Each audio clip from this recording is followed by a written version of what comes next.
Sala virtual que básicamente nos ha permitido conectarnos a personas de muchas provincias del Ecuador y de otras partes del mundo. Bienvenidos, muchas gracias a toda la gente que se está conectando desde otros países. Estos son conversatorios que hemos preparado desde la Juventud Socialista del Ecuador para abordar varios temas que nos han preocupado principalmente dentro de esta coyuntura de pandemia, ¿no? Creo que es el momento oportuno de conversar, de dialogar, de poner en consideración varias perspectivas sobre lo que está sucediendo. Y bueno, el día de hoy vamos a hablar sobre educación, porque increíblemente dentro de este contexto de pandemia nos han empujado a seguir luchando por nuestros derechos. Como todos ustedes saben, como todos sabemos, ¿sí? Los movimientos estudiantiles y las organizaciones políticas juveniles han construido la universidad durante estos años, entendida no como ese conjunto de edificios y aulas, sino más bien como ese vínculo con la sociedad, como esa herramienta de transformación que durante años ha sido impulsada por diversas generaciones. Saben, cumplimos un rol fundamental porque ese camino no ha sido fácil. Al movimiento estudiantil le ha tomado años poder construir sobre las ideas de calidad, de gratuidad, de pertinencia, ¿sí? Sobre todo guiada a esta educación que está lista o que debería estar guiada a cuidar la vida de todos los seres humanos como fin último.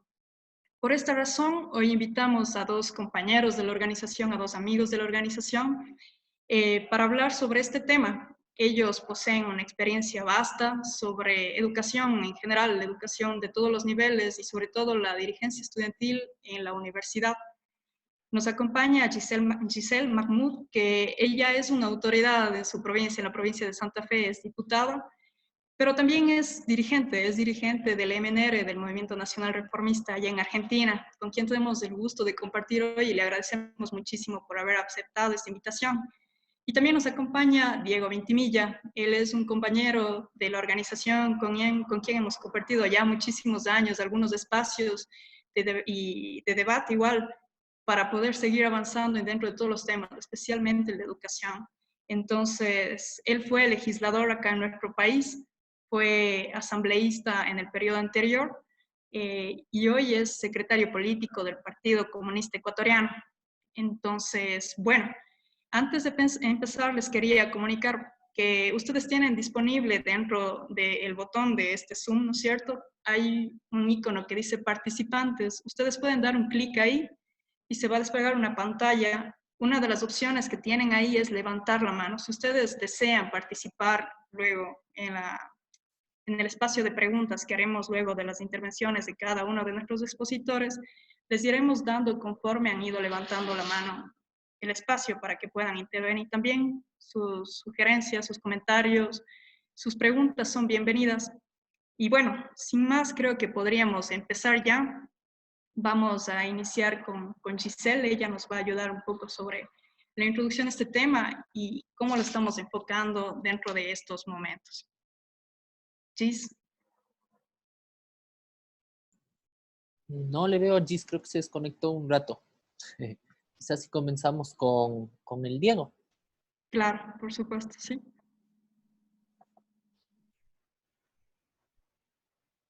Sí, Diego, vamos a iniciar contigo para poder ya comenzar con este conversatorio.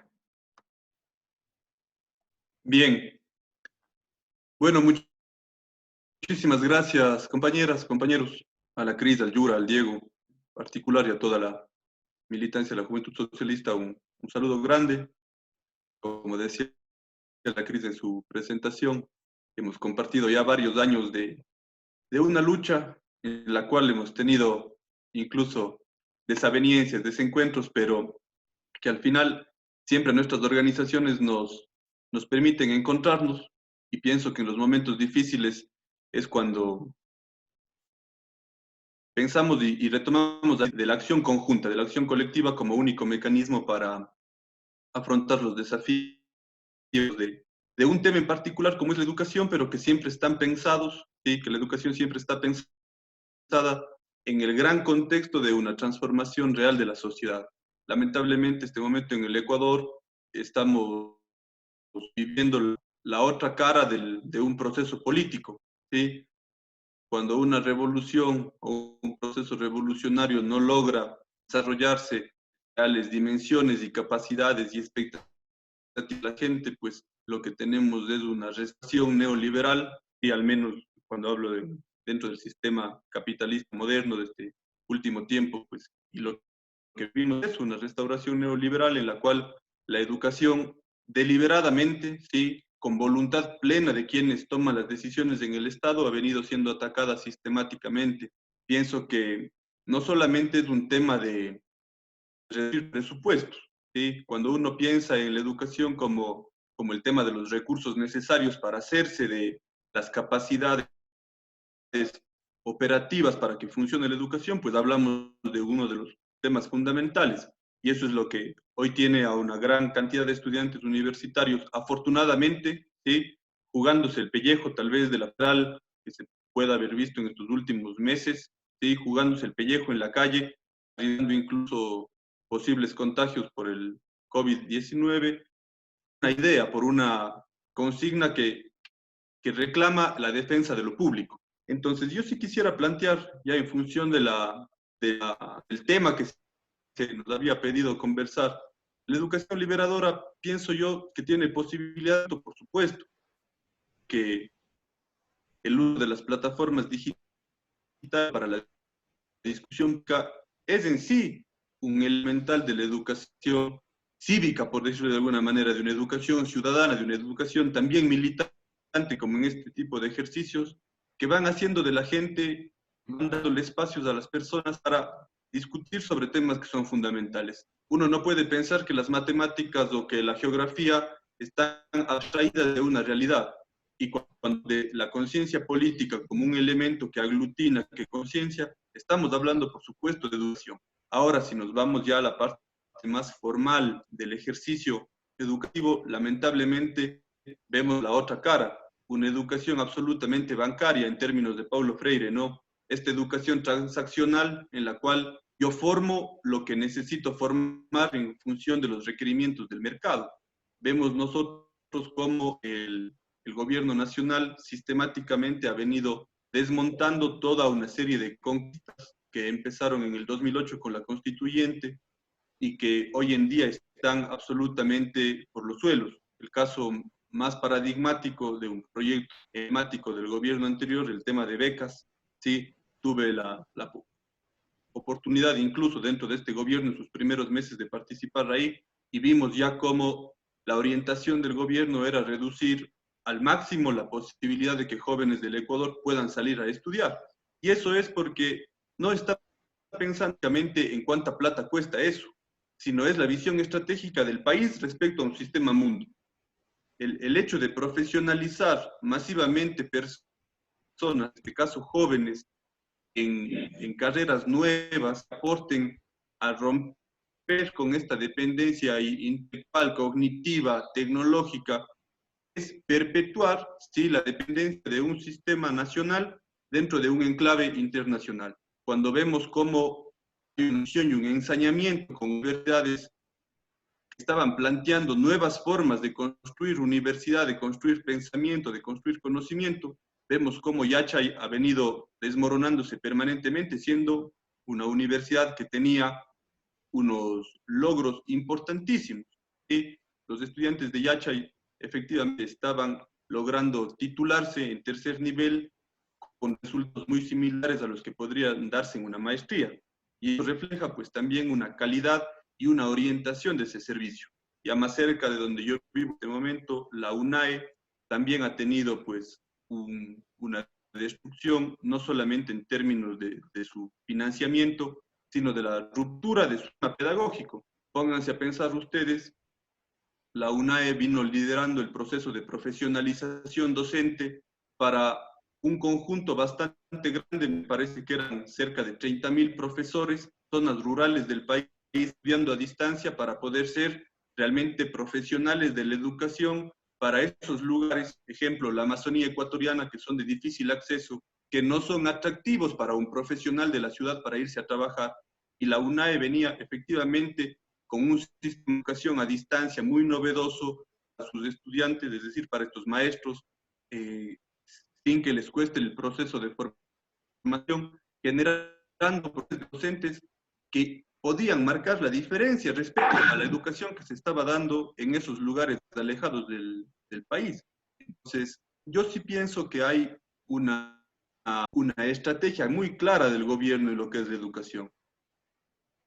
Retornar a un esquema de estado cero, de estado aparente, como diría García Linera, en el cual la desregulación ha permitido que todas las directrices nacionales respecto a estos grandes vectores en el tema educativo y que lamentablemente van desde el inicio de la educación, es decir, inicial, y que termina costando también en la universidad con los recortes presupuestarios.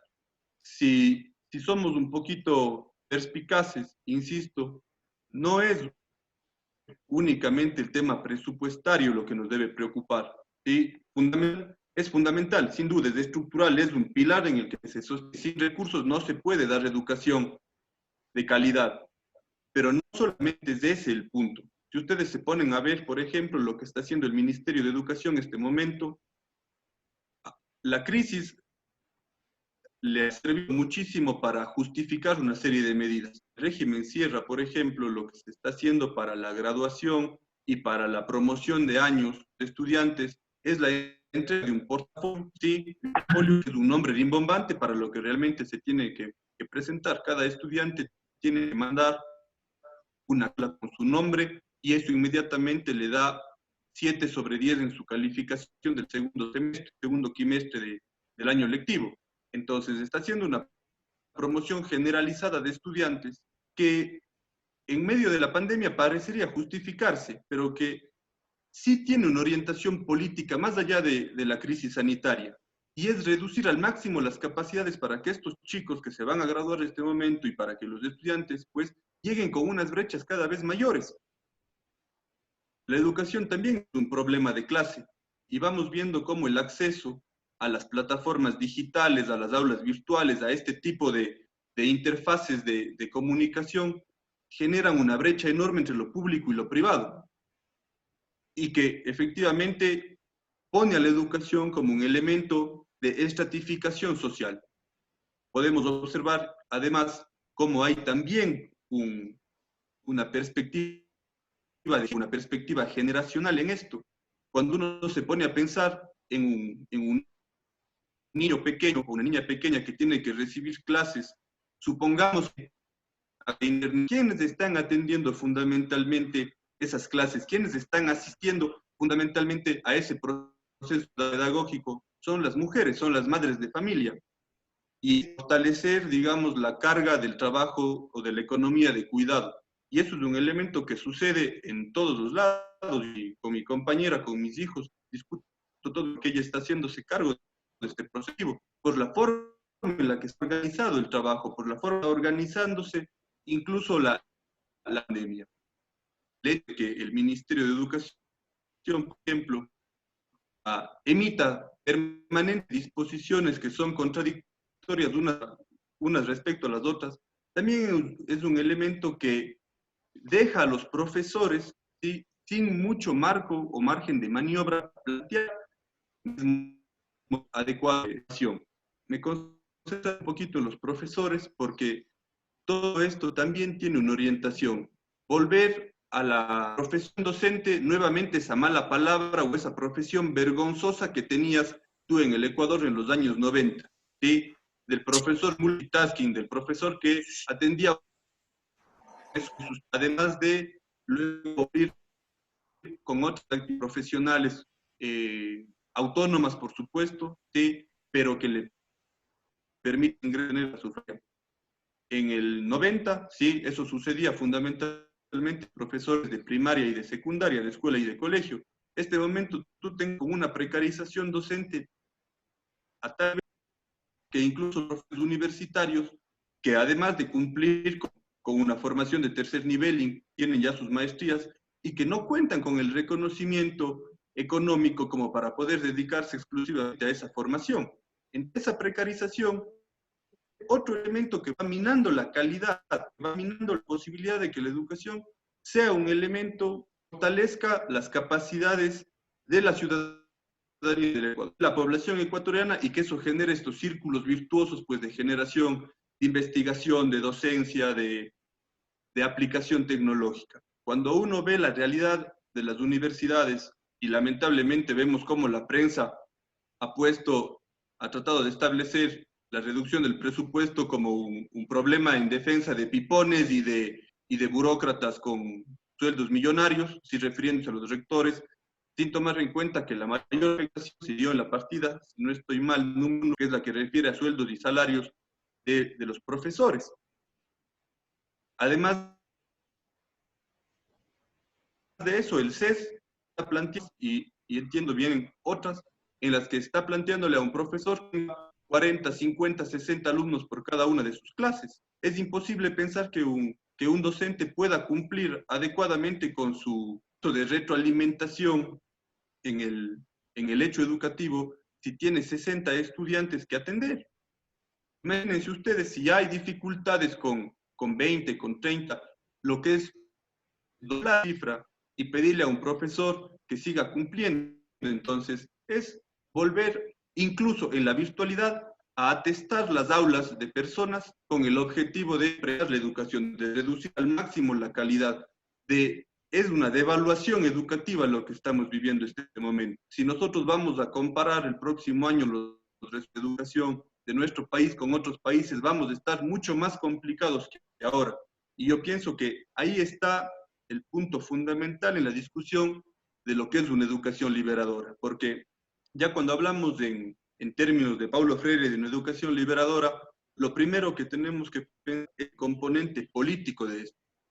Y yo creo que ahí la actitud ecuatoriana sí nos ha dado muestras, y tal vez no solo en este tiempo, sino desde en la posibilidad de encontrar puntos de acción colectiva más allá de la representación partidaria.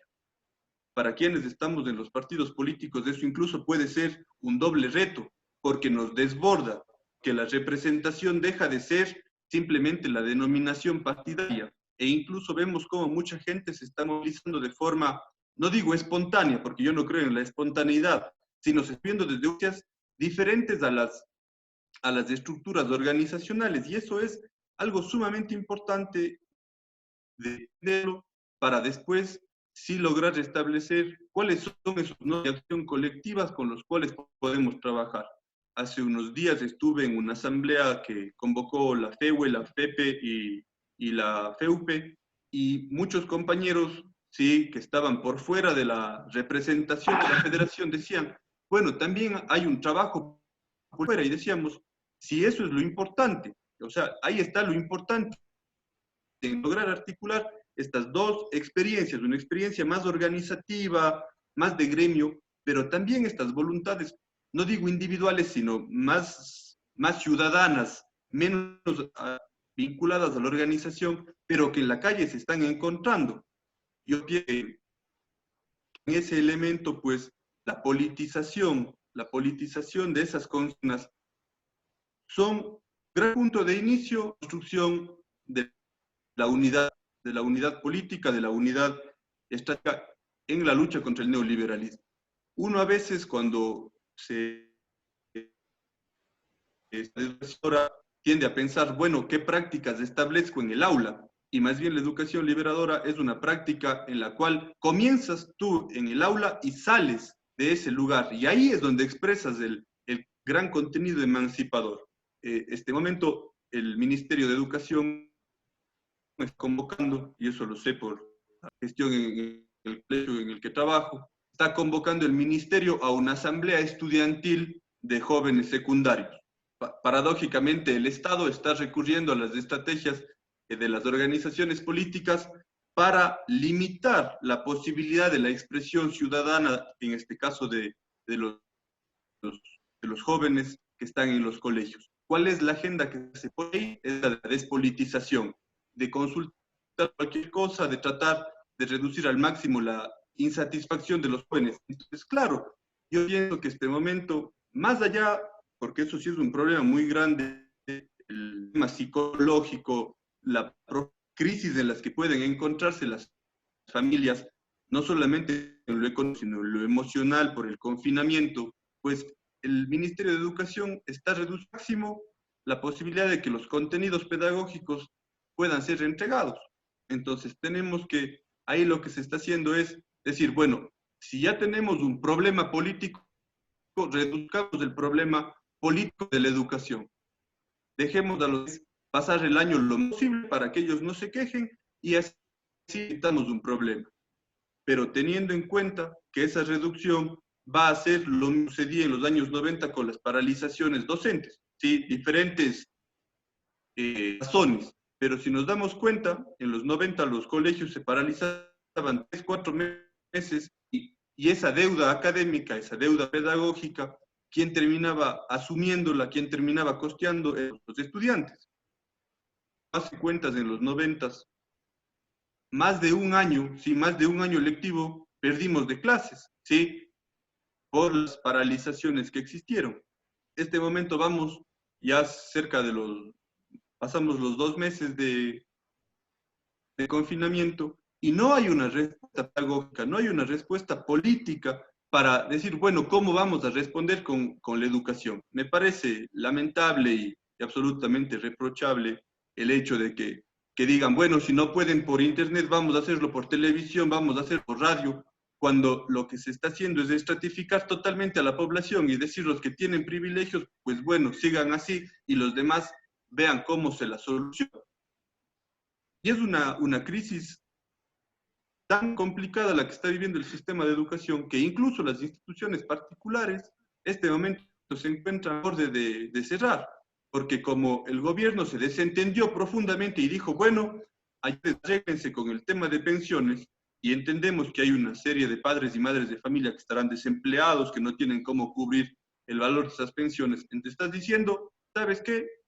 Anda y encuentra tú la solución para tu problema, no es mío, aquí el Estado no se mete, vos arregla.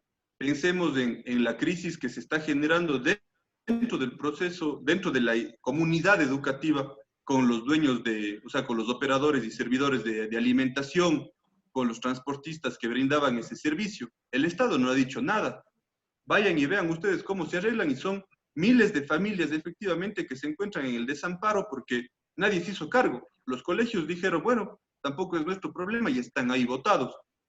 Entonces, estas reflexiones que se van haciendo en función del funcionamiento institucional de las unidades educativas, de las instituciones universitarias, sí es el elemento desde el cual podemos politizar y pensar en la educación emancipadora, porque uno se emancipa de algo cuando es consciente de qué es lo que está.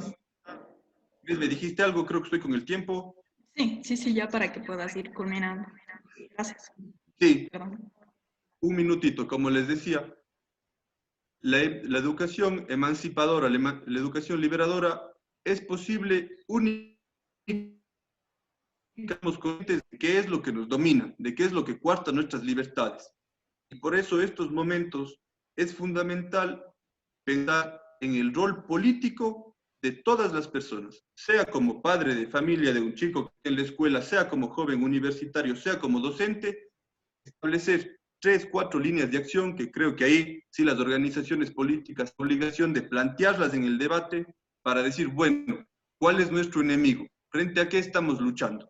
Y este momento, efectivamente, podemos decir, sí es una plataforma de lucha contra un gobierno, pero sí contra una representación ideológica del neoliberalismo que lamentablemente ha demostrado su mayor ferocidad en un momento en el cual la crisis, como digo, la crisis del coronavirus es la justificación para recrudecer una agenda de desposesión de derechos de las clases populares y de la mayoría de los ecuatorianos y ecuatorianas. Muchísimas gracias, Diego. Creo que han sido muy importantes tus puntualizaciones.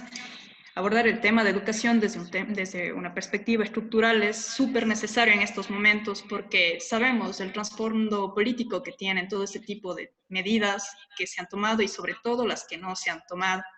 Asimismo, poder abordar en los términos que nos ha explicado Diego la importancia de la educación ya en el contexto del sistema mundo es importantísimo por la capacidad que nos permite y la cancha que nos da la educación para seguir actuando dentro de todo ese sistema al que hacía referencia. Le agradecemos muchísimo. Les quería recordar que si ustedes tienen preguntas, pueden irlas escribiendo al chat o ir levantando la mano dentro de una de sus opciones que tienen dentro de la pantalla de Zoom. Está la pestaña de participantes. Si ustedes dan un clic ahí, van a encontrar la opción levantar la mano. Bien, vamos a continuar ahora con Gis y luego vamos a hacer una ronda de reflexiones y las preguntas que les estoy comentando. Sí, Gis, por favor. Hola, ¿se escucha bien? Sí. Perfecto. Bueno, gracias Cris, gracias Yura y a toda la Juventud Socialista de Ecuador por la invitación. Si en algún momento estoy hablando demasiado rápido o no se escucha muy bien, avísenme porque yo suelo embalarme y capaz que con esta virtualidad es más complejo entendernos. Nada, gracias por la invitación a charlar con ustedes. Estaba escuchando muy atentamente lo que contaba Diego sobre la situación que están ustedes atravesando en Ecuador. Lógicamente, como yo soy argentina, no conozco mejor que ustedes toda esa realidad y no es quizá en lo que más profundicen en lo que pensaba plantear, pero sí abierta a luego conversar sobre lo que están viviendo, que además recién lo iban comentando y yo tenía como un poco el déjà vu de los últimos 4 años en Argentina, que hemos tenido una batalla muy fuerte por el recorte presupuestario y el neoliberalismo tratando de imponerse en la educación, así que seguro hay mucho que podamos compartir y dialogar, pero a mí me interesaba en particular plantear algunas cuestiones que en este contexto de pandemia, como bien lo planteaban ustedes en el título, son algunas generalidades de dificultades que el contexto nos ha puesto, ¿no? En el marco de los ámbitos educativos, no solo en las instituciones de educación superior, sino en general, en la educación pública o privada en general. Creo que todos sabemos que en la mayoría de los países del mundo estamos atravesando la misma situación, un cierre total de las instituciones educativas y la expansión de la virtualidad como el método por el cual educamos o aprendemos, y eso obviamente resulta lógico y razonable si uno lo analiza desde la perspectiva de la política sanitaria que los estados y los gobiernos tienen que llevar adelante, pero no por ello no deja de plantear un montón de preguntas y de dificultades que empiezan a aparecer cuando de pronto los sistemas educativos tienen que funcionar en esta era de la digitalización con herramientas que por ahí no tenemos tan incorporadas los sistemas educativos en muchos países del mundo. Y por eso quería reflexionar sobre algunas cosas que me parecen que quizás atraviesan un poco a los distintos sistemas y los distintos países en este contexto, que creo que nos plantea varios desafíos o varias preguntas, ¿no? Porque de pronto nos volcamos a la educación desde la virtualidad, pero cabe preguntarse cuán preparados estábamos para esa educación desde la virtualidad en nuestros sistemas educativos y en cada uno de los países. A mí me parece que hay algunos problemas en puntual que me gustaría destacar. El primero que quiero mencionar tiene que ver con el problema bueno, si queremos abordar la educación desde la virtualidad, cuáles son las condiciones que tienen los estudiantes y las estudiantes para poder acceder desde sus casas a la educación desde la virtualidad. Pido disculpas, en algunos momentos voy mirando mi celu porque tengo algunas anotaciones como para ir ordenando mi exposición y no perderme. La posibilidad de los estudiantes de poder acceder a una educación virtual, ¿no? Todos sabemos que la crisis que está provocando el coronavirus ha puesto de manifiesto más que nunca que la realidad que viven los estudiantes de los distintos niveles son muy dispares y son tremendamente tremendamente inequitativas respecto de lo que sucede dentro de las aulas y lo que viven en sus casas, ¿no? Sabemos que en una institución educativa conviven múltiples realidades y múltiples situaciones socioeconómicas, que obviamente cuando uno empieza a analizar las instituciones educativas que tienen que educar a esas personas, son muy pocas las que tienen la posibilidad o la capacidad de brindar una experiencia educativa virtual completa, es decir, que tengan estudiantes con capacidad y posibilidad de acceder a dispositivos virtuales, que tengan docentes que puedan elaborar programas de estudio que sean funcionales a partir de las metodologías en línea y que puedan tener una cultura ya de la tecnología incorporada. En realidad son las menos, y de hecho, ahí tomando un poco de referencia un informe que hizo el Foro Económico Mundial, si tenemos en cuenta que solo el 60% de la población del mundo tiene acceso a Internet, entonces lógicamente la idea de plantear un esquema educativo desde la virtualidad deja fuera un sinfín de ciudadanos y ciudadanas del mundo que debe ser contemplado por los sistemas educativos y por los gobiernos a la hora de plantear políticas como, bueno, aprendamos en casa, cerremos las escuelas, cerremos las universidades y empecemos a educarnos a partir de Internet. En ese sentido, creo que la digitalización que nos muestra el coronavirus no hace más que exponer que esa digitalización es una forma más de desigualdad en el mundo, y si no la analizamos con propuestas integrales que tengan en cuenta esto, es muy difícil que efectivamente no termine reproduciendo las desigualdades y las diferencias de clase que ya existen al interior de las instituciones educativas. Eso por un lado quería plantear, y dentro de este punto que tiene que ver con las dificultades a contemplar del sector estudiante, del movimiento estudiantil, del sector estudiantil en las instituciones educativas, quería plantear, por lo menos acá en Argentina, lo dejo como un punto a lo mejor para intercambiar, hay un foco muy importante que se hace sobre la idea del aprender en red, del aprender en internet, y se pone mucho el foco sobre el aprender y no tanto sobre el enseñar, y en eso entiendo que hay también un deslinde de responsabilidades del Estado, porque si de pronto lo importante es que vos aprendas, entonces el foco está puesto en que vos, como individuo, como persona, tengas que garantizar los medios por los cuales puedas obtener los conocimientos, como si aprender en línea, las herramientas y las habilidades que nos pretende brindar la escuela o las instituciones universitarias fueran comparables o similares con ese ejercicio que hacemos todos de, no sé, informarnos a través de las redes sociales, de las páginas de internet y leer información. Bueno, claramente no es lo mismo, ¿no? Entonces hay un ida y vuelta y una interconexión entre el enseñar y el aprender que toma un valor mucho más importante y que es mucho más complejo en esta virtualidad en la que estamos. El segundo punto que quería mencionar, que me parece que se desnuda mucho en esta pandemia con la educación en clave virtual, tiene que ver con la situación que atraviesan los docentes, ¿no? Porque los docentes tienen que de pronto mudar de metodologías o pedagogías que aplicaban en las aulas a pedagogías virtuales para poder aplicar en línea. Y ahí hay varias preguntas para hacerse. En primer lugar, que hay metodologías y pedagogías que no se pueden reproducir, que requieren de tiempos mucho más cortos, que requieren de otro diálogo, que requieren incluso de una verificación constante por parte de los educadores de ver si la persona que está a través de la virtualidad tratando de aprender contenidos lo está pudiendo seguir, lo está pudiendo comprender.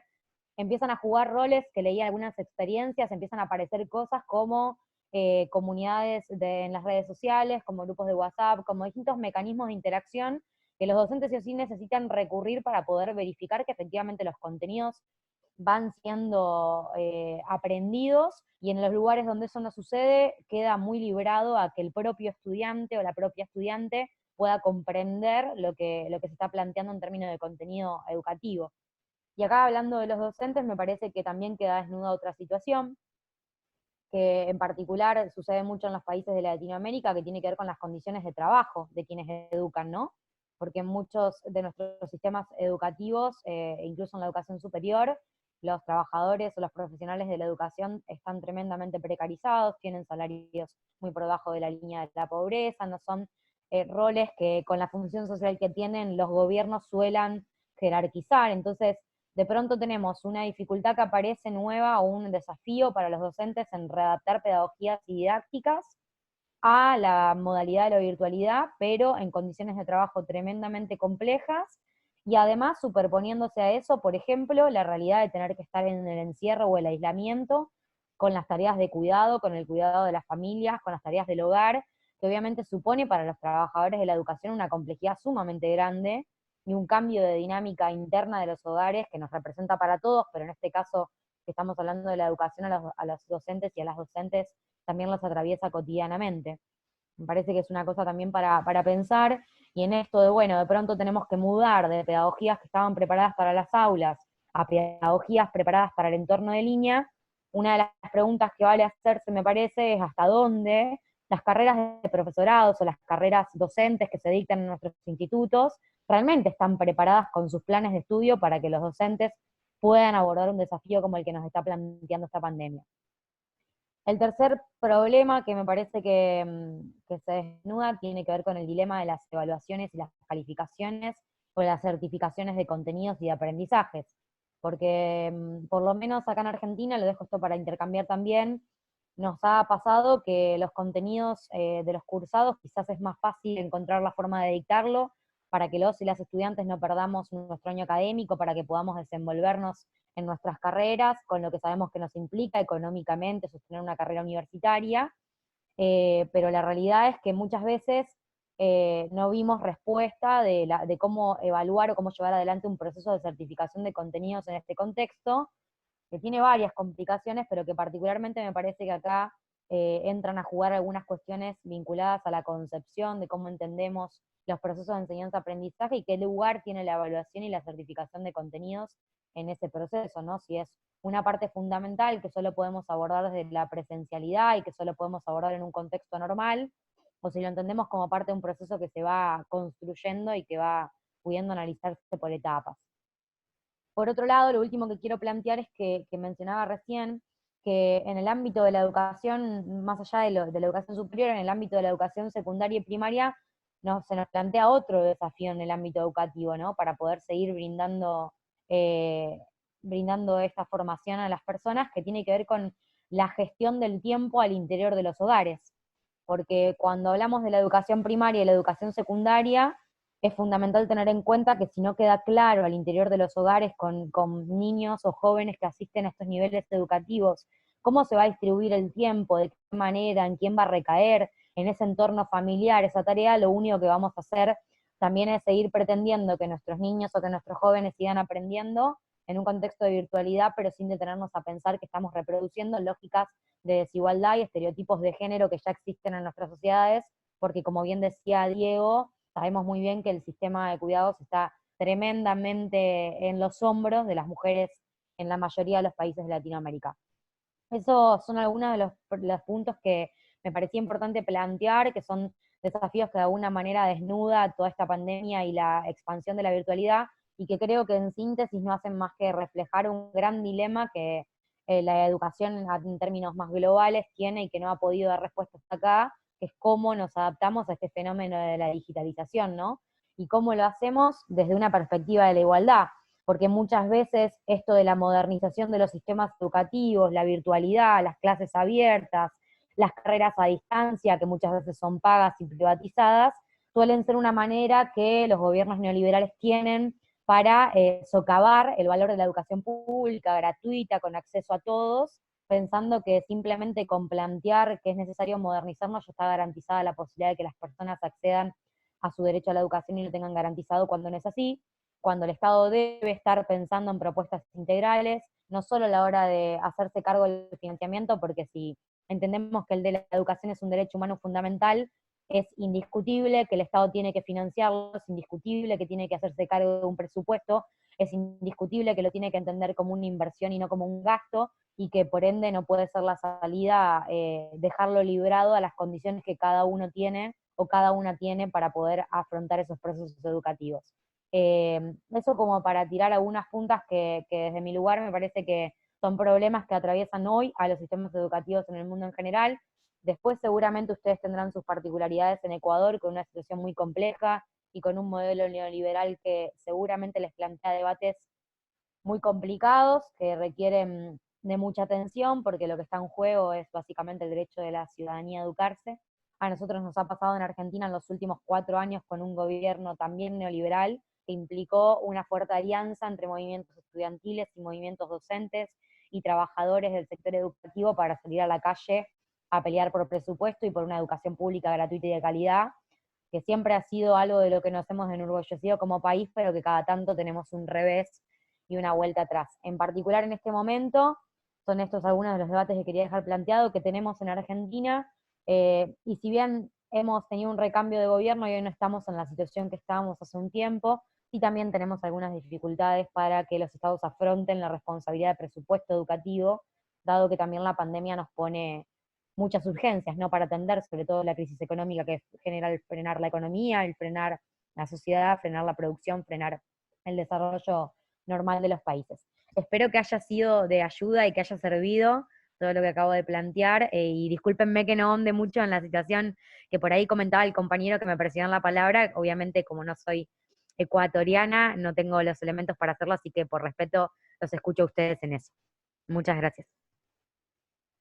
Muchas gracias, Gis. Creo que ha sido muy importante lo que acabas de decir. Bueno, básicamente la pandemia nos representa un reto. Creo que para tanto los estudiantes, docentes, las personas que acompañamos a estudiantes también ha sido bastante duro poder hacer frente a los retos que nos deja esta pandemia. Eso ya dentro de casa, digamos. Pero ya a las afueras, como tú dices, sí, los efectos de las políticas neoliberales son unos efectos demasiado fuertes que nos están afectando a todos. Y es el motivo por el cual quería, bueno, trasladar una pregunta que nos llegó a través del chat, que nos está preguntando sobre cómo Argentina lidió con los recortes de los presupuestos en educación. Entendemos que fueron tiempos difíciles, pero ¿cómo hicieron ustedes? ¿Qué se hizo para que esto no afecte al menos a la calidad de educación? Qué pregunta. Porque la realidad es que nosotros atravesamos 4 años de un gobierno, el gobierno de Cambiemos, que es el anterior al que tenemos hoy, que sistemáticamente recortó los presupuestos, que no tuvo una política económica pensada en clave de desarrollo humano y social, sino por el contrario, de mucha concentración de la riqueza, de fortalecimiento de las clases ya económicamente privilegiadas, de distintas políticas económicas que fueron generando un deterioro en el poder adquisitivo de los argentinos y las argentinas, que más allá de que los presupuestos no se recortaban ni seguían sosteniéndose, hacían que, por ejemplo, nuestro sistema universitario, al tener una inflación del 50% en Argentina, cualquier partida presupuestaria en el lapso de 3 meses quedaba totalmente insuficiente, porque nuestras universidades no llegaban a pagar ni siquiera los servicios de luz, para que se den una idea, ¿no?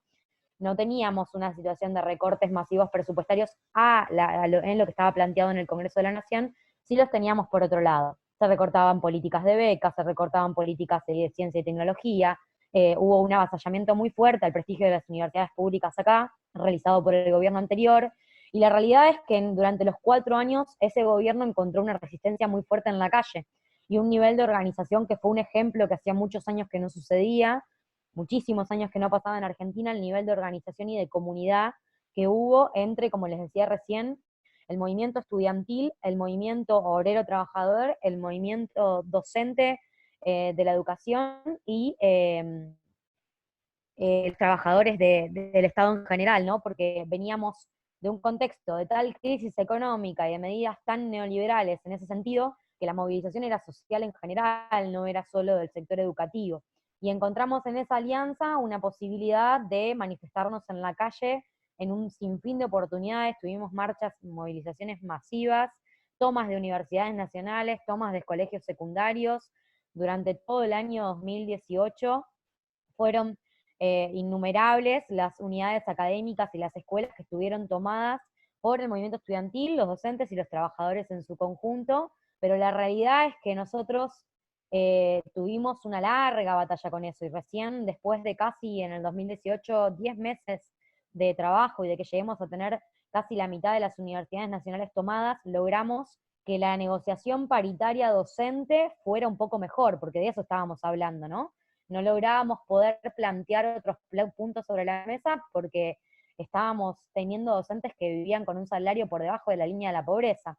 Logramos frenar esas negociaciones y logramos mejorar esas ofertas, y lo que nos pasó, y nos pasa siempre mucho en Argentina, es que ante los reclamos docentes el movimiento estudiantil responde mucho, pero ante los reclamos estudiantiles el movimiento docente no responde tanto, o no logramos generar esa articulación de los movimientos de la misma manera.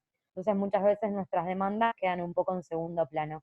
La realidad es que todo eso se terminó por el hecho de que la sociedad argentina fue sumamente crítica a una política educativa que en realidad estaba marcada en un modelo de Estado neoliberal, y la gente en la ciudadanía en las urnas decidió darle la espalda a ese modelo y elegir un proyecto político distinto. Y hoy, bueno, nos encontramos con un gobierno muy reciente, que recién empieza a caminar sus primeros meses, que tiene otra concepción de la educación y del Estado, pero que con este contexto tan coyuntural de emergencia se dificulta mucho plantear algunos debates y poder poner en la escena algunas dificultades que las universidades y el sistema educativo tienen. Muchas gracias. Gracias por la respuesta. Bien, vamos a recoger algunas de las opiniones de los compañeros que levantaron sus manos acá. No sé, Pablito, si querías intervenir. Hola, te habilitamos el micrófono. ¿Me escuchan ahí? Sí. Hola, ¿cómo están? Bueno, primeramente agradecerles el que se hayan dado un tiempo para poder compartir ciertos criterios que a nosotros como militantes estudiantiles actualmente, pues en el tema universitario, hay muchas dudas que nosotros actualmente estamos atravesando, no solo por el tema mismo de la cuarentena, de la represión que existe o el coartar el poder estudiar con una educación de calidad. Nosotros como estudiantes, es un tema muy fuerte que yo he estado evidenciando y por eso mismo quería plantearlo, no sé de qué forma lo vea Gis o Diego o cualquier otro compañero, es que tenemos una sociedad universitaria en cuanto al tema estudiantil que está es súper frágil y fragmentada, ¿sí? Existe una lucha muy fuerte actualmente de clases de estudiantes con privilegios, o sea, una clasificación muy fuerte, que quien tiene teléfono, quien tiene computador está más arriba, quien tiene computador y celular está más arriba, quien tiene menos cosas está más abajo y así. Y es un tema agobiante, se podría decir, para nosotros como dirigentes estudiantiles, porque los de abajo quieren alcanzar a los de arriba y los de arriba están empujando a los de abajo y existe una lucha muy fuerte. Son muy pocos los estudiantes que con privilegios de estudio, como decía Gis, que también hablaba sobre una educación virtual completa, que tienen la posibilidad de tener una educación virtual completa. Son muy pocos los estudiantes que se ponen en situación de quienes no tienen el privilegio, ¿no? Hace poco, cuando empezaron con el tema de la educación virtual y que se venía, porque se venía, sí había muchas personas en que decían, bueno, al fin y al cabo yo sí tengo para estudiar, no pasa nada, pero dejaban de lado la lucha de quienes no tienen ese privilegio para poder estudiar. Hablaban de que, o sea, se habla más que todo, creo yo, en la lucha estudiantil, de que cada uno tiene sus propios problemas y que no debemos quejarnos, ¿sí? Y esa despolitización que decía Diego, que se empieza en las aulas desde que empiezas en el prepo, en el preuniversitario, hasta que sales, creo yo que ahora ha potencializado la desmovilización estudiantil, ¿sí? Que los profesores en cierta medida despolitizan, desde mi punto de vista, no todos, pero la mayoría, despolitizan al sector estudiantil y eso ha conllevado a que actualmente en luchas estudiantiles, en luchas educativas, en luchas populares, los estudiantes no se puedan encontrar sólidos, no se puedan encontrar, verse las caras y decir muy bien, esta es nuestra lucha en conjunto y vamos a llevar, sino más bien se ha visto fragmentada por un montón de cuestiones de intereses. Actualmente, inclusive, Diego hablaba sobre la reunión que se hubo de las federaciones nacionales y nosotros, al menos muchos estudiantes, no nos sentimos bien representados porque sabemos de dónde vienen esos dirigentes estudiantiles. Sabemos de cómo llegaron a esos puestos y que no están en una verdadera representación estudiantil. Entonces, hay una lucha súper fuerte y no sabemos inclusive cómo encontrar el norte, porque la vía democrática sería pues llegar a los espacios de poder estudiantiles, espacios de representación estudiantil, para poder así enrumbar esta situación, ¿sí? Pero las situaciones políticas que se viven dentro de cada universidad, que cada universidad es un mundo en cuestiones políticas, en las peleas que tienen los profesores, en que uno quiere tener el poder estudiantil o el poder de rectorado y así el poder del cogobierno, es un relajo completo. Y eso ha potencializado que actualmente un sector estudiantil llama a una marcha o llama al rechazo a tal cosa y no se suman el resto. Y luego cada uno hace por su lado. Aquí nomás en mi provincia podemos ver que en una universidad, específicamente en la Nacional de Chimborazo, existen alrededor de 4 movimientos estudiantiles, cuatro movimientos estudiantiles, en una sola universidad que son de 12,000 estudiantes. Entonces, ¿qué tan fragmentado puede estar el sector estudiantil que con ninguno se siente representado? ¿Sí? Y aún así, en esta situación, teniendo cuatro movimientos estudiantiles para poder opcionar, existe un ausentismo en las votaciones del 60%. ¿sí? O sea, los estudiantes no creen en las dirigencias estudiantiles, están totalmente despolitizados. ¿Cómo nos organizamos? O sea, menos nosotros nos hemos planteado con nuestro movimiento. Actualmente aquí están algunos miembros de nuestro movimiento justamente en este espacio virtual. Y nosotros nos planteamos y nos desesperamos porque no sabemos cómo hacer. Sí, sí, es difícil. Sí. Nosotros en nuestra universidad tenemos un solo movimiento. Ya, bueno, ahí vamos peleándole que también democráticamente también no es tan sano, pero bueno, ahí vamos. Pero hay sectores en los que, como digo, tienen 4 en tan pocos estudiantes. Existe una sociedad tan fragmentada, tan frágil, y la excusa es nadie se puede quejar de nada porque todos tenemos nuestros propios problemas. Sí, eso es básicamente lo que quería comentar y preguntar más que todo a Diego, que es un dirigente estudiantil. Yes. Muchas gracias, Pablito. Bueno, si ustedes están de acuerdo, tal vez recogemos la siguiente pregunta, hay una intervención más y bueno, podemos hablar luego sobre estos temas de organización y también los retos que se presentan, inclusive a través de los profesores. Bueno, tiene la mano alzada Isabel Capuz. Te vamos a desbloquear el micrófono. Ya lo tienes. Bueno. Sí, Isa, puedes hablar ahora. Hola, compañeras, compañeros, buenas tardes. A ver, les voy a leer primero algo un ratito.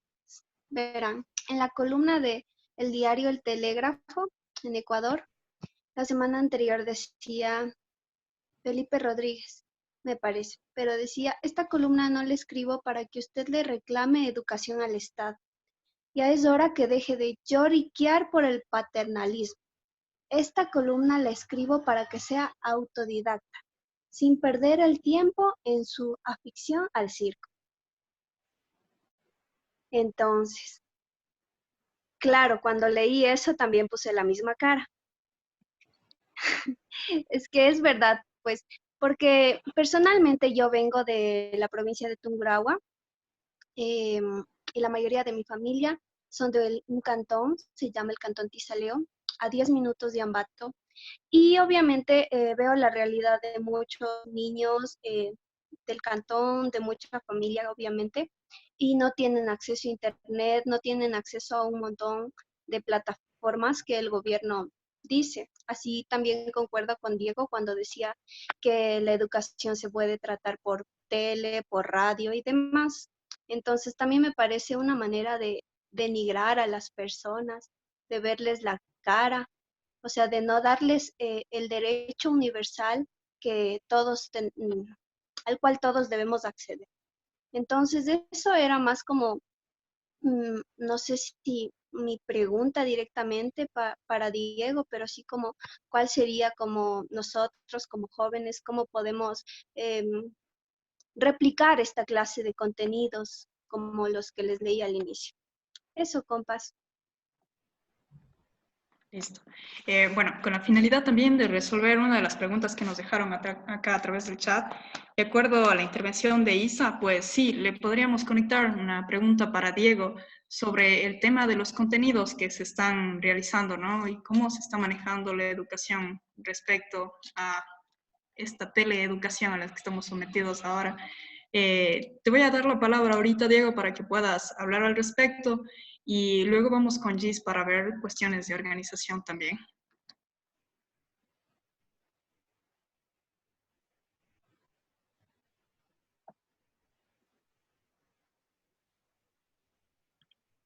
Ya, gracias. No podía estar en silencio.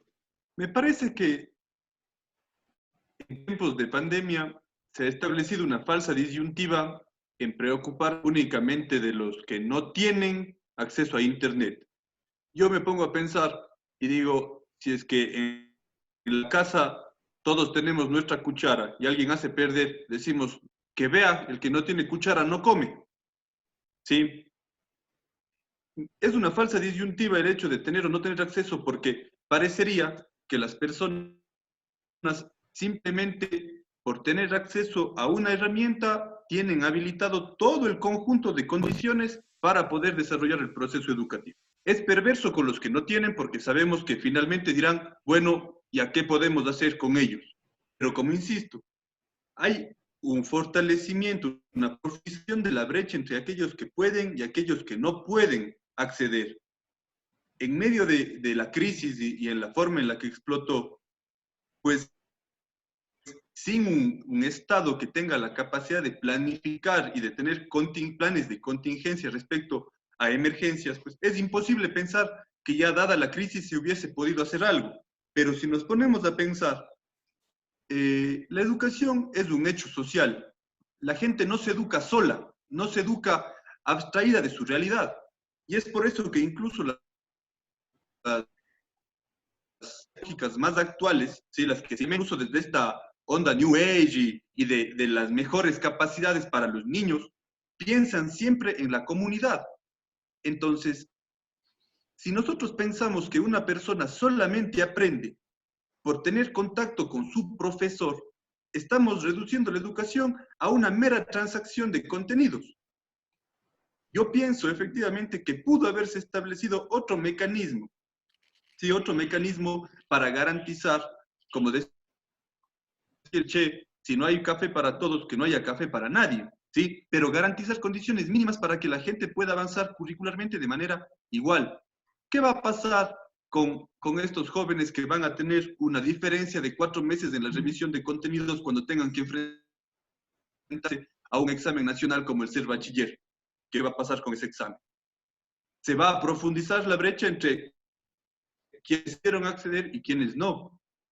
Pero yo no pienso, ¿sí? Yo no tengo la consideración que la teleeducación sea realmente educación. Eso es una transferencia de contenidos lo más tradicional posible, pero la fractura que se está dando en la comunidad educativa es sumamente grave porque no dudo de que ya saldrán propuestas de que, sabiendo que se pudo implementar, quieran abstraer a la educación de ese espacio de encuentro, de ese espacio dialéctico de confrontación de ideas en medio de la crisis o en la post-crisis. Por otra parte, pienso también que las personas que tienen esta ventaja de contar con Internet están enfrentando en este momento a una penetración digital que está erosionando totalmente lo personal, lo privado.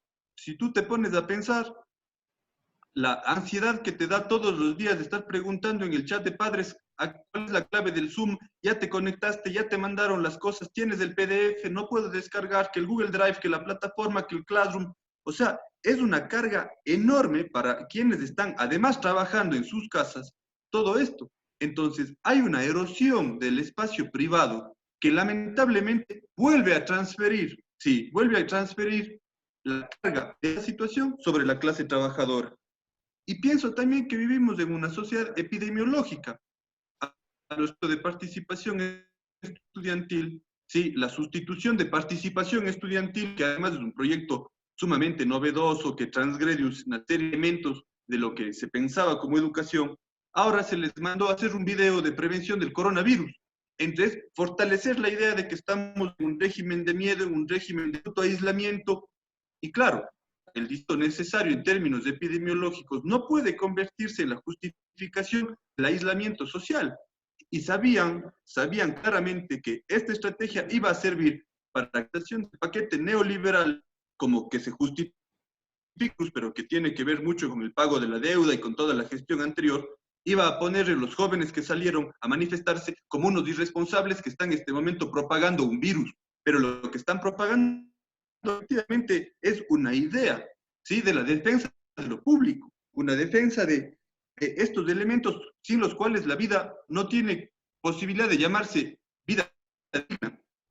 Entonces, yo pienso que no debemos preocuparnos, no deberíamos plantearnos qué hacer con los que no pueden, sino deberíamos habernos planteado qué hacer en estas circunstancias.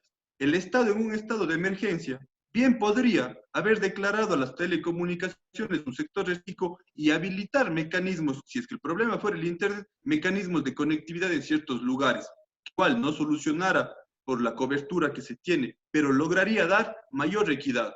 En este momento, la perspectiva del Estado es fortalecer o profundizar esas brechas. yo insisto, y ya para terminar con el tema del movimiento estudiantil, quienes fuimos parte del movimiento estudiantil, creo que siempre nos hacemos esa pregunta, y es una pregunta en términos educativos importante. ¿Qué hacer con la acción del movimiento? Yo pienso que la universidad sí es un espacio en el cual la militancia se forma, se construye, incluso a veces discutiendo de cosas tan domésticas, tan pequeñitas, y planteándonos casi como el blanco y el negro entre la juventud socialista y la juventud comunista, como sucedía en ciertos momentos de elecciones. Pero sí es un espacio que aglutina políticamente, que luego va a dejar personas pensar en su proyecto de vida, cómo incorporar esos conocimientos a una lucha estratégica. Y sí, aunque este momento yo no puedo pensar o decir que el movimiento estudiantil está consolidado en el Ecuador, yo sí creo que, aunque lo presupuestario no debería ser lo único, sí ha movilizado de una forma bastante diferente a lo que usualmente se venía haciendo, y no solamente durante los 10 últimos años, que hay el lugar común de que se desmovilizó el estudiantado, sí, pero sí está movilizando otro tipo de dinámicas en el movimiento estudiantil. El hecho de haber enfrentado la reducción del presupuesto con una movilización masiva ante el gobierno, el hecho de haber sido parte protagónica de las movilizaciones de octubre, hoy, sí, poniendo e interponiendo acciones legales al recorte presupuestario, sí es una victoria del movimiento estudiantil. Ya, finalmente, casa adentro, ya adentro de las universidades, la dinámica, volveremos a clases y volverá a ser la misma de pelearse, pero yo sí creo que hay al menos un objetivo que está muy claro, que es la defensa de lo público, la defensa de la materialidad desde la cual se financian los derechos de las personas, y que hay un gran número de estudiantes en los cuales ahí sí la responsabilidad es de la organización política, no importa cuál, ¿ya? Eso es otro dilema.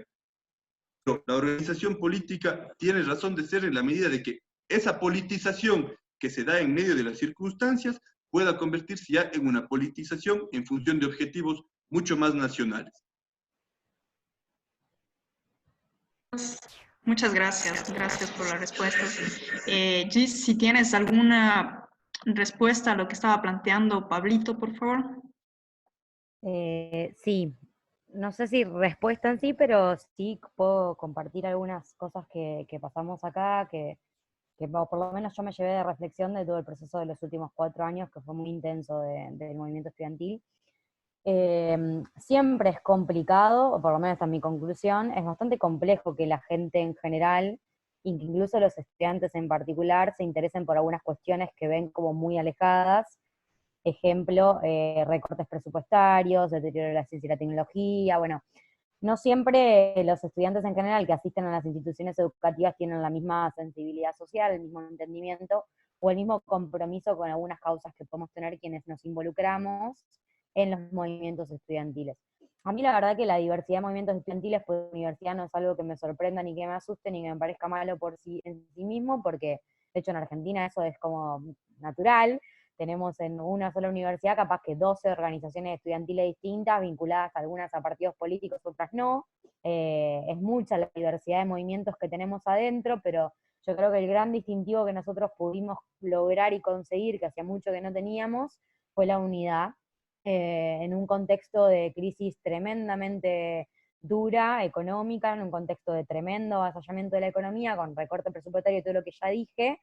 Hubo un movimiento estudiantil que entendió que quizás adentro, a la hora de las elecciones, podemos disputarnos un montón de cosas, podemos discutir, podemos pelearnos por un cartel y todo lo que ustedes ya sabrán y vivirán.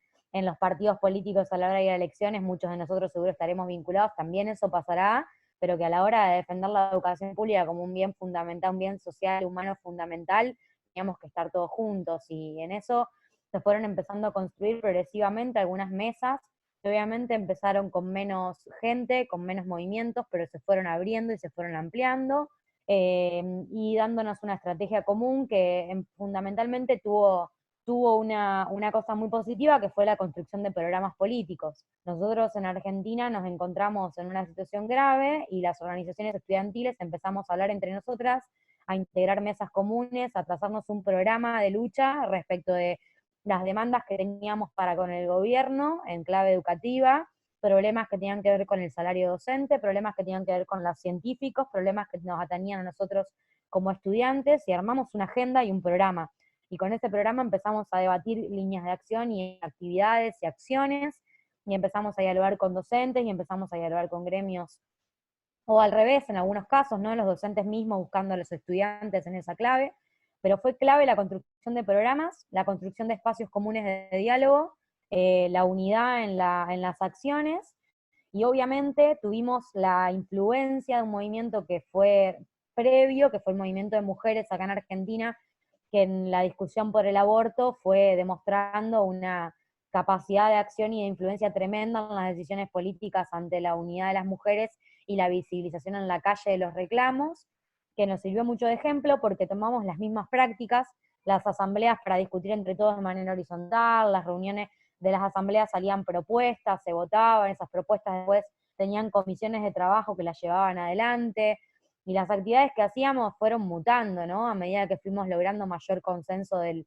estudiantado. Primero empezábamos con cosas más lavadas, un festival con músicos hablando del valor de la educación, que a todo el mundo le importa, pero no nos metíamos específicamente capaz que a putear al gobierno, porque a lo mejor si hacíamos eso espantábamos a mucha gente que no está tan politizada.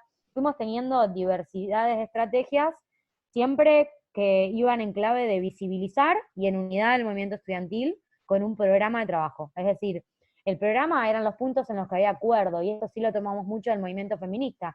Nuestro movimiento feminista en Argentina tiene la dinámica y la base de la participación horizontal en estados de asamblea y de solamente aprobar y trabajar en lo que reúne consenso. Lo que no se consensúa no se labura, porque si no nos rompemos y nos fragmentamos. Entonces, preferimos dar un paso y no 10, pero que en ese paso que damos estemos todos juntos.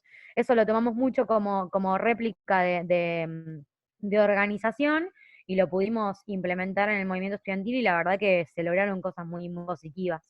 Lo dejo como experiencia, como aprendizaje que tuvimos acá en particular, que quizás sirva para pensarlo. El problema no es la multiplicidad de actores, el problema es cuando no logramos encontrar un criterio con el que ponernos de acuerdo y llegar a una cosa en la que estemos de acuerdo, que tengamos en común y por la que nos propongamos hacer algo juntos.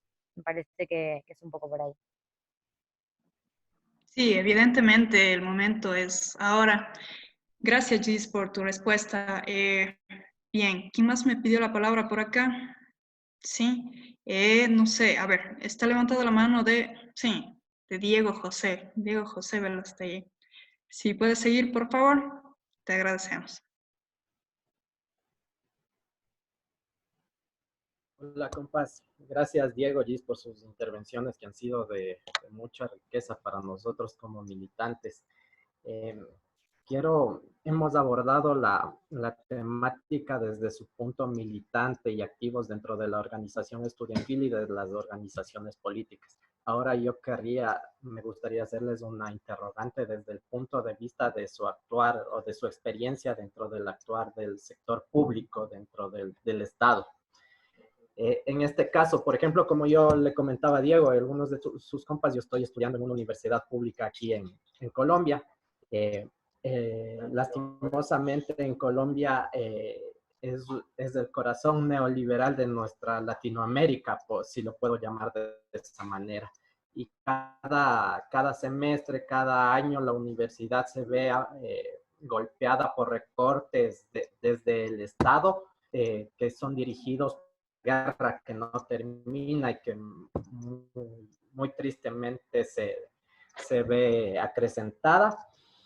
En este sentido, la lucha desde acá, desde Colombia y desde el movimiento estudiantil sigue siendo por el acceso a la educación pública, que lastimosamente es mínimo. No se habla ni siquiera de gratuidad, mientras que en Ecuador ya estamos o discutíamos hace algunos años la calidad, porque creíamos haber conseguido la gratuidad, el acceso a la educación, pero vemos que lastimosamente los modelos neoliberales vienen y derrumban lo que nos ha costado con tanto tiempo, esfuerzo, movilización y llenar las calles, conquistar nuestras luchas.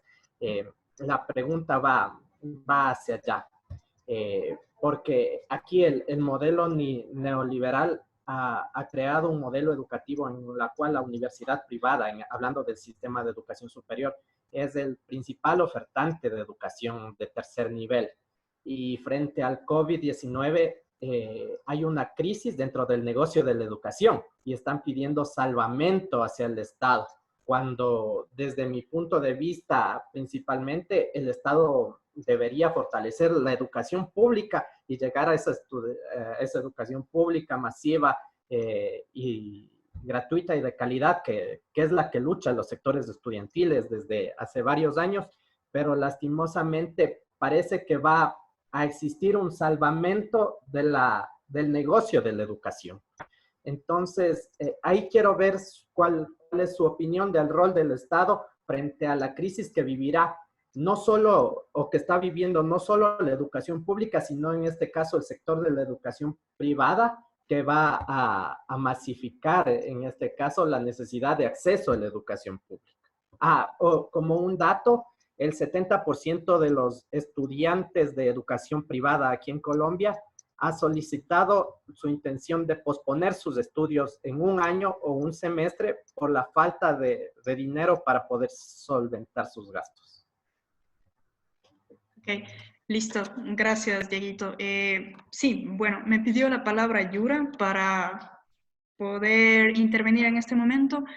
No sé si nos ayudas, por favor, Yura, para poder continuar con las respuestas, para poder ir cerrando. Gracias, Cris, compas. Bueno, súper atento a las intervenciones realizadas por Diego, por Gizzy y con otros compas que de alguna manera reflejan desde nuestra posición particular también el complejo escenario que se atraviesa para procesar digamos, las condiciones educativas en aislamiento, en confinamiento, en cuarentena, como se le quiera llamar. Yo quería recoger 3 cosas puntuales para plantear una pregunta un poco tanto a Diego como a Giz. Se ha puesto de manifiesto, una dimensión, digamos, de la acción colectiva al referirse al movimiento estudiantil, al referirse, digamos, a los procesos de politización del estudiantado. Se ha hablado además de una dimensión también institucional como respuesta de los estados ante esta situación de alguna manera inédita. Y por otro lado se ha colocado como un tercer elemento el propio proceso educativo como tal, es decir, las condiciones del propio proceso educativo ante una posibilidad o imposibilidad de generar condiciones de alguna manera de liberación o de emancipación para los sujetos. Entonces, a Diego, que lo conocí, digamos, desde el movimiento estudiantil, aunque él haya querido ya cerrar con su intervención anterior el tema del movimiento estudiantil, creo que hay una cuestión fundamental para volver, y es, pensábamos justamente este espacio, conectar las experiencias tanto nuestras acá en el país como con aquellas de la Argentina, porque de alguna manera resultan bastante disímiles en términos de organización y de movilización estudiantil.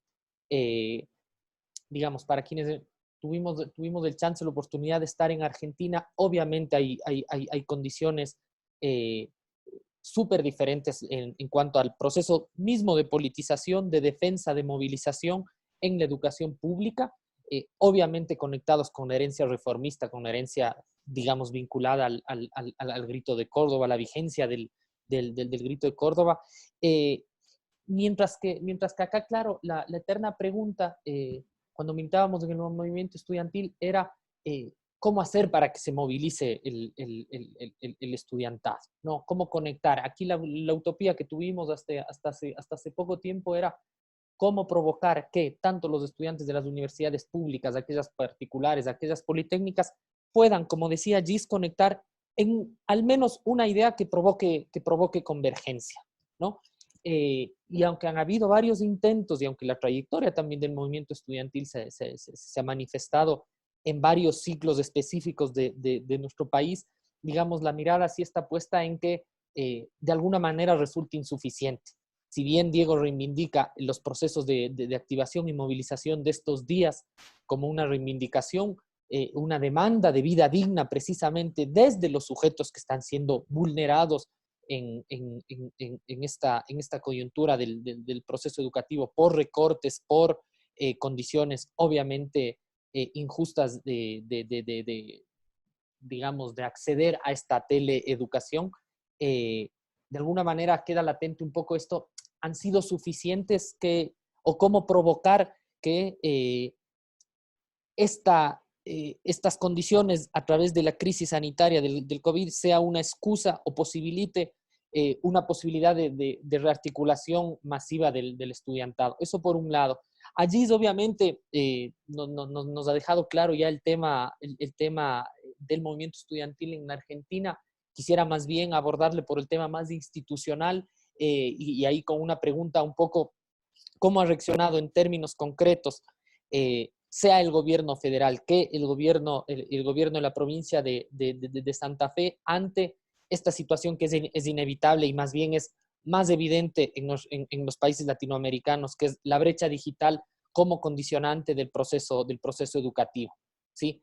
Cómo están reaccionando los distintos niveles de gobierno, los distintos poderes, obviamente, ante esta situación. Está de manifiesto qué ocurre con los estudiantes que no pueden acceder, que no tienen conectividad, qué decisiones se están tomando en términos, un poco para poder entender y visibilizar algo que quizá no se está haciendo acá y que la vicisitud de las condiciones no lo está haciendo. Y una última ahí como para conectar un poco estas cuestiones, tanto de la tradición de alguna manera socialista y reformista del MNR como de la tradición, digamos, comunista en la que ha militado el Diego, cómo conectar un ideal de educación liberadora con la transformación, digamos, de estas condiciones específicas que atravesamos del capitalismo global que hoy se evidencia en crisis. Nada más, perdón la extensión.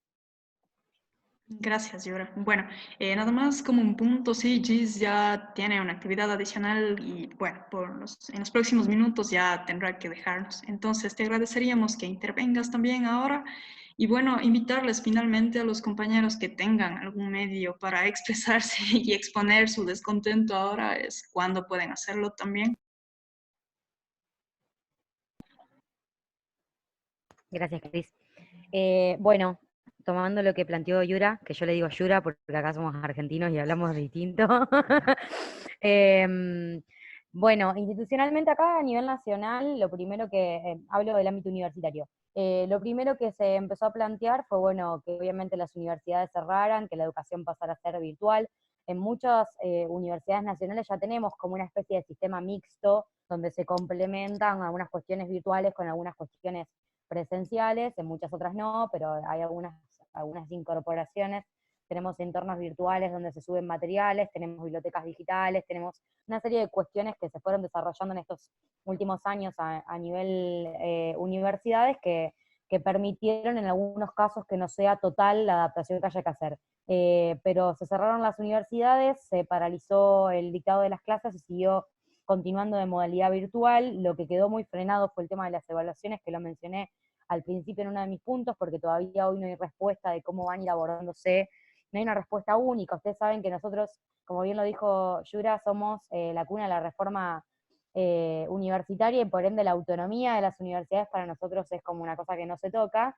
Entonces, muchas de las decisiones que se van tomando rectorados por rectorados, y dialogar entre sí, pero no puede el gobierno nacional incidir en ese sentido.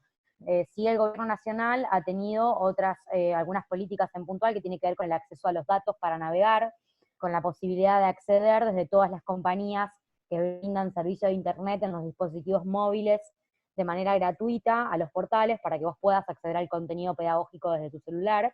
En muchas ocasiones eso no terminó siendo suficiente porque la realidad es que hay gente que con eso no tiene una respuesta concreta, pero a nivel nacional las medidas que se están tomando las toman las universidades. Los cursados están siendo virtuales, los exámenes en algunas posibilidades se van desarrollando también desde la virtualidad con exposiciones y demás. Tenemos una gran dificultad con las carreras exactas o con contenido fuertemente práctico porque van a tener que recuperar esos contenidos y esas prácticas en el segundo semestre si volvemos a la normalidad de funcionamiento. Carreras de medicina, carreras de ingeniería que tienen laboratorios están un poco más complejas, más complicadas que las ciencias sociales. Y desde el gobierno nacional poco es lo que se ha hecho. Se están analizando algunos programas que se fueron expandiendo de las becas, como la beca Progresar, que es una beca para estudiantes universitarios, y la cuestión de la conectividad, pero no mucho más que eso. Después quedó todo muy librado a unidad académica y universidad por universidad. Pero como les decía, venimos de ya algunos mecanismos más mixtos que se venían implementando. No me acuerdo si me preguntaste algo más, no sé si respuesta a lo que me preguntaste, pero corto ahí, así sigue respondiendo el resto de las preguntas Diego y nos hace tan tarde. Les agradezco la invitación, un gusto participar y poder charlar de todo esto con ustedes. Yo en un ratitito me voy a salir de la conversación, así que ya aprovecho a saludarlos y a decirle que muchas gracias y que a disposición para seguir conversando cuando quieran. Gracias, Gis. Bueno, si nos ayudas, Diego, también un poco continuando tal vez con las dos intervenciones que tuvimos anteriormente. Todavía nos siguen pidiendo la palabra algunos compañeros que quieren participar, entonces, bueno, si podemos dar algunas respuestas un poco más cortas para poder tener el chance de que ellos también puedan hablar. Gracias. Gracias, Giselle. Buenas noches. Lindo contar con la exposición también de ella.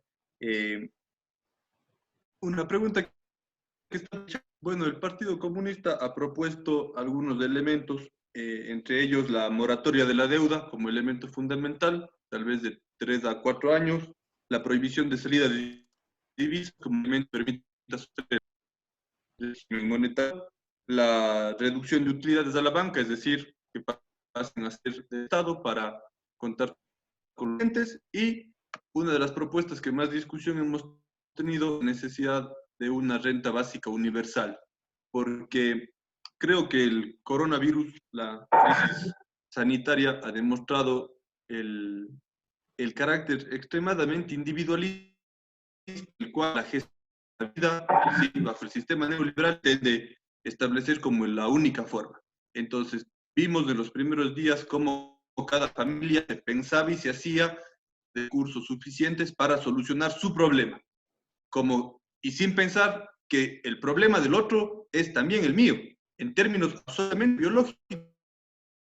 Además, no es que estoy protegido únicamente por yo tener un comportamiento como dice la Organización Mundial de la Salud, sino que si no comprendo que el otro no cuenta con esos medios, pues también el riesgo es mío, ¿sí?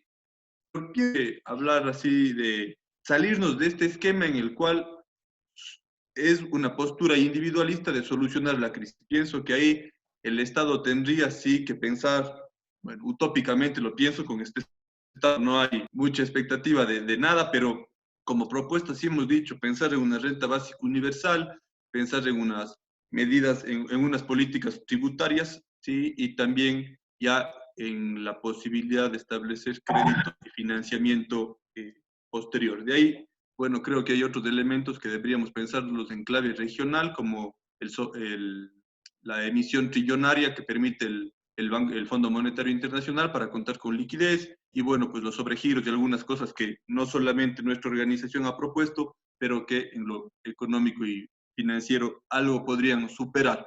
No sé si tengamos claridad de la dimensión que va a tener esta crisis. Según se proyecta, tendríamos una reducción del 8% del Producto Interno Bruto. Ahora, claro, la teoría del decrecimiento también es una invitación a pensar en otras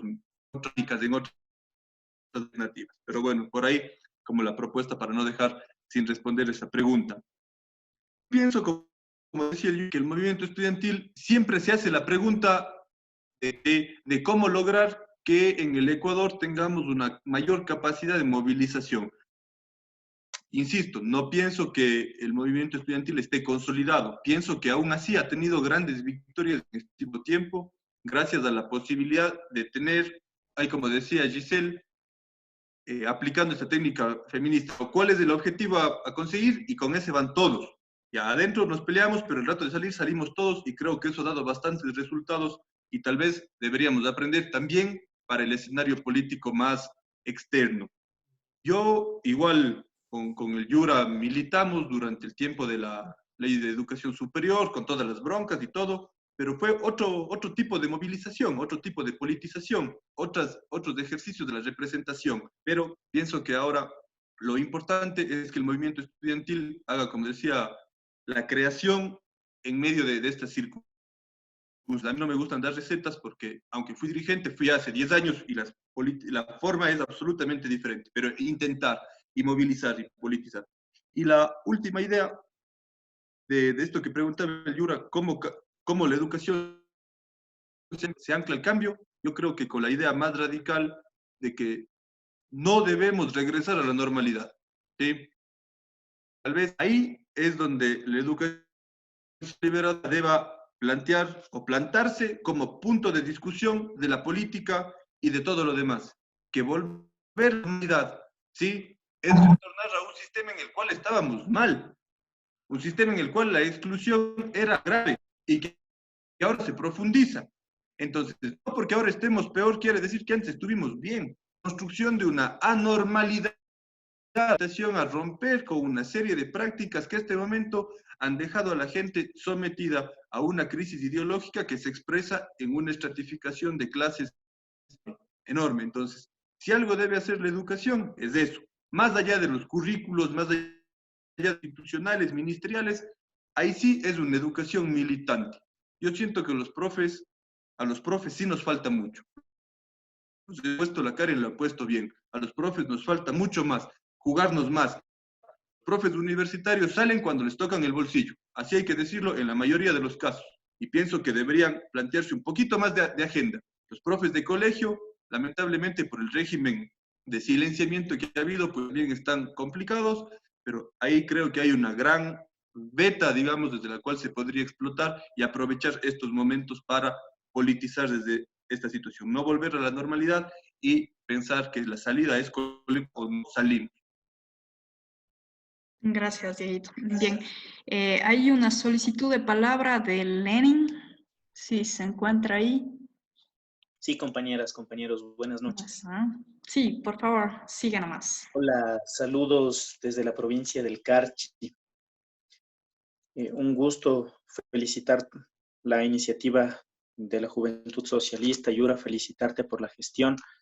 Una gestión valiente, además, al momento de enfrentarte con gente que quiere hacer de la política una práctica corrupta y corruptora como es Enrique Yalamora y Manuel Salgado y todo su séquito de gente que tiene poder económico y por lo tanto quieren tener también el poder político. Hay que denunciarlo, hay que aclararlo, hay que afrontarlo. Pero por otro lado, también este tipo de acciones desde la juventud para la educación, ¿no es cierto?, nos permite soñar un poco y caer en alguna utopía, digo yo, y esto va, va dirigido a ti, Diego Ventimilla. ¿Qué pasa si la educación básica promueve y propone que toda la educación en el Estado y ojalá en la región y salga desde nuestro país sea una educación totalmente estatizada? Es decir, en los parámetros que hoy nos pone la educación y en los parámetros de esta extensión abismal de la diferencia de clases que nos vemos, claro, pensar hoy en estatizar toda la educación y se debería también estatizar el sector de la salud pública para que garantice la vida de todos y todas los ecuatorianos. Pero con un próximo gobierno que tendremos que salir victoriosos, al menos en el tema de la educación, ¿qué pasa y cuál sería y qué beneficios y ventajas podría tener, Diego, la estatización de la educación y obviamente también de la salud? Muchas gracias, compañeros. Gracias por tu pregunta, Lenin. Vamos a recoger una última intervención de la compañera Mayra Kishpi. Sí, nos había solicitado la palabra. Si puede intervenir brevemente, muchas gracias. Más que una pregunta, yo creo que hay que pensarnos justamente que desde hace unos 10 años estamos atravesando por la cuarta revolución industrial y esta nos permite ver el tema de la tecnología y la innovación. y yo sé que los procesos de cada país son muy diferentes y el de nosotros es un poco más complejo. Sin embargo, quería compartir que como ex becaria en donde residí en Venezuela ya tenían una visión de un proceso de TIC y les quiero mostrar, ellos entregaban esto, no sé si se puede apreciar, es una tablet justamente para el tema educativo. Ahí tenían un proceso desde el colegio, dar esas tablets hasta en la universidad para poder justamente ya insertar dentro de la innovación y la tecnología. Sin embargo, yo sé que los procesos son muy diferentes de los países, pero esperemos que en algún momento esto lo podamos también nosotros canalizar y levantar dentro de nuestro país para que así podamos justamente fortalecer este tema de la educación en temas de dentro de la revolución industrial, para que así no nos perjudique lo que está pasando justamente, que los lugares periféricos, los lugares rurales, no pueden acceder justamente ahora a una educación por esta limitación, por todos estos aspectos que estamos atravesando. Eso nada más, gracias. Muchas gracias, Aleja. Listo. Sí, para poder ir cerrando, Dieguito, por favor, si nos puedes ayudar con un par de comentarios a las dos intervenciones que hicieron los compañeros. Gracias. Bien, bueno, creo que ambas preguntas tienden a eso, ¿no? Al uso de herramientas digitales para el desarrollo del proceso educativo. Yo no es que peque de tradicionalista, sino más bien peco de humano. Y es que comparar la política del gobierno de Chávez en Venezuela no se centraba en garantizar el acceso tecnológico para el reconocimiento del derecho a la educación. Era un dispositivo adicional dentro de una gran inversión pública en dotar de infraestructura, de dotar de capacidades profesionales, para ahí sí tenga sentido esa herramienta tecnológica. ¿Sí? Entonces, yo creo profundamente, así considero profundamente, que el hecho de tener o no tener una herramienta tecnológica no condiciona la calidad y la efectividad ya en el proceso pedagógico. Ahí efectivamente, pues, ¿cómo podríamos pensar que países como Cuba, sí, lograron superar el analfabetismo en una época en la cual no había ninguno de estos medios? Y fue justamente porque la educación política, sí, la educación liberadora, intervino en el proceso ya de la dotación de competencias intelectuales en las personas. Yo por eso, en algunas ocasiones, trato de decir que una cosa es el hecho educativo formal y otra es la educación política, educación liberadora, esta capacidad de que nos vemos distintas personas sobre el hecho educativo y cómo las propuestas políticas es un elemento que favorece efectivamente a la educación. No se puede pensar, por poner el ejemplo clásico, Finlandia y su proceso educativo sin pensar en su contexto socioeconómico. No se puede pensar Cuba, ¿sí?, y la educación cubana sin su contexto sociopolítico, socioeconómico. Entonces, ahí es donde la militancia tiene que asumir el rol de la pedagogía del ejemplo, la pedagogía de la crítica, la pedagogía de la construcción colectiva, del establecimiento de prácticas democráticas. Yo digo, ojalá podamos tener en algún momento iniciativas ya en el hecho concreto de la práctica educativa. Creo que ahí nos faltan algunas cosas, pero ejemplos hubo. El Cacuango con las con el tema de educación intercultural, que fueron un referente importante en Latinoamérica. Hay cosas que pueden hacer. Salir del subdesarrollo no es una práctica simplemente de dotación de herramientas tecnológicas, es la construcción importante, que es la conciencia.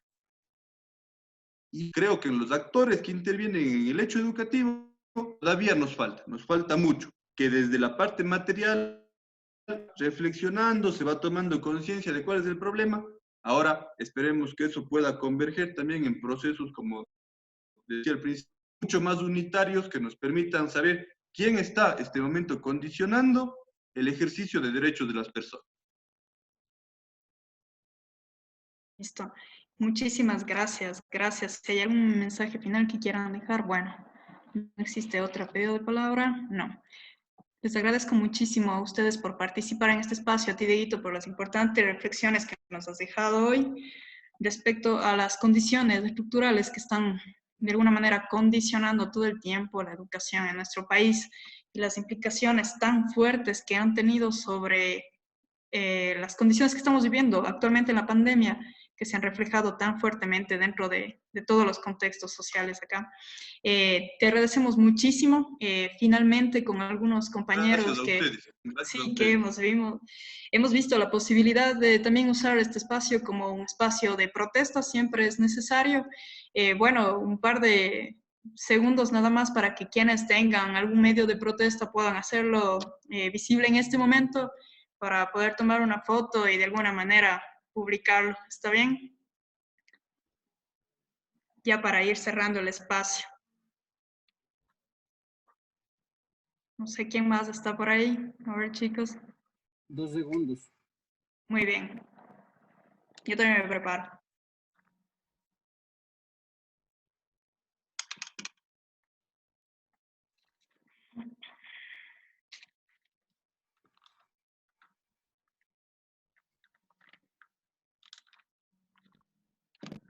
Bueno, chicos, ¿quién más está por ahí?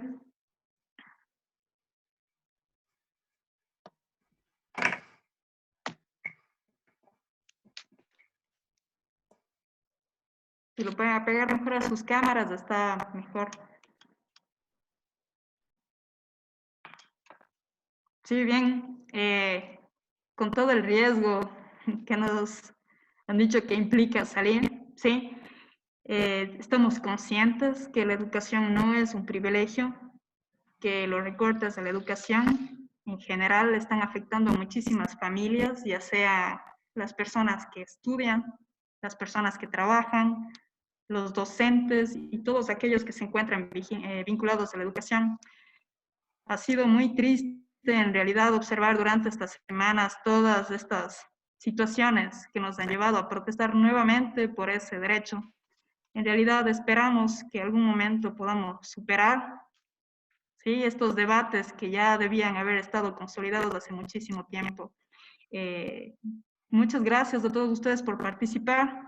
Creo que ya estamos con la imagen, ¿sí? Muchas gracias a todos ustedes. En todo caso, nos estaremos conectando la siguiente semana para hablar sobre cuestiones de